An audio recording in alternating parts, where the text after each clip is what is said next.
Գոյամարտ սերիալը շարունակում է թեժանալ, վերածվելով լարված, ներհոգեբանական և ընտանեկան պատերազմի, որտեղ ամեն մեկի քայլը կարող է անդառնալի հետևանք ունենալ։ Հունանը հանդիպում է Լեոյին, նրա խոսքը կտրուկ է ու վերջնագրային։ Սա առաջին և միաժամանակ վերջին նախազգուշացումն է՝ զսպել իրեն և վերջ տալ նման պահվածքին։ Հունանը հստակ ասում է՝ հաջորդ անգամ ներում չի լինելու։ Այդ զրույցի ընթացքում երկուսն էլ ինչ-որ բան հասկանում են։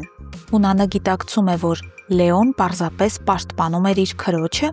իսկ Լեոն իր հերթին ընդունում է, որ Գրիշոյին հարվածելը արված էր էմոցիայից և տաք գլխով։ Թվում էր ամեն բան կարգավորվել է, սակայն դա միայն պատրանք էր։ Գրիշոն չի հանդարտվում, նա ցանկանում է վրեժ լուծել, ցանկություն ունի հակահարված տալու, ոչ թե խոսքերով, այլ գործով։ Մի քանի օր անց փողոցում Լեոյին հարձակվում են անծանոթ մարդիկ։ Նրանք դաժան ծեծի են ենթարկում նրան ու փախչում,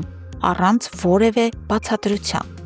Լեոն տուն է վերադառնում վիրավոր։ Նա պատմում է դեպքի մասին իր եղբորը Դավիթին։ Երկուսն էլ փորձում են հասկանալ, ում կարող էր ձեռնտու լինել այս հարձակումը։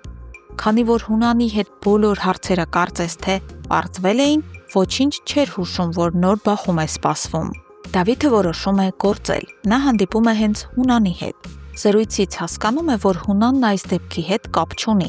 Նրա արձագանքը, պահվածքը, տրամաբանությունը դա հաստատում են։ Դավիթը վերանայում է իր կասկածները ու սկսում ուղղել նայվածքը Գրիշոյի կողմը։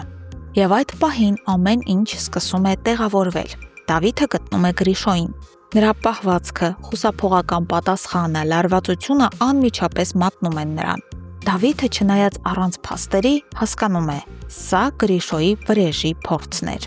Մինչ այս ամենը տեղի է ունենում, Ավոյի կյանքում կատարվում է անսպասելի շրջադարձ։ Վլադիմիրից ստանալով Լեոյի տան հասցեն, նա գնում է այնտեղ։ Նստած մեքենայում, փողոցում կանգնած Ավոն տեսնում է մի պատկեր, որից ներսը խառնվում է։ Նրա հայրը արդեն ծերացած կանգնած է դրսում, իսկ կողքին աղջիկը, որը եղբոր դուստրն է։ Հորը Ավոն չի տեսել ավելի քան 20 տարի։ Հիշողությունները հարձակվում են նրա վրա միաժամանակ՝ մեղքի, կարոտի ու անհարմարության խառնուրդով։ Նա ցանկանում է դուրս գալ մեքենայից, մոտենալ, խոսել, բայց չի համարձակվում։ Ինչպես սկսել, ինչ ասել։ Արդյոք այսքան տարի անց հայրը իրեն կընդունի, թե կրկին ինչպես տարիներ առաջ դուրս կշպրտի։ Եվ արդյոք եղբոր երեխաները, երբ իմանան Ավոն մտերիմ է իրենց հոր սպանողի Հունանի հետ, կընդունեն նրան որպես հարազատ, թե կմերժեն։ Այժմ յուրաքանչյուր քայլ չափազանց բարդ է, ճանաչելը ցավոտ, ընդունելը վտանգավոր, իսկ լռելը խեղդող։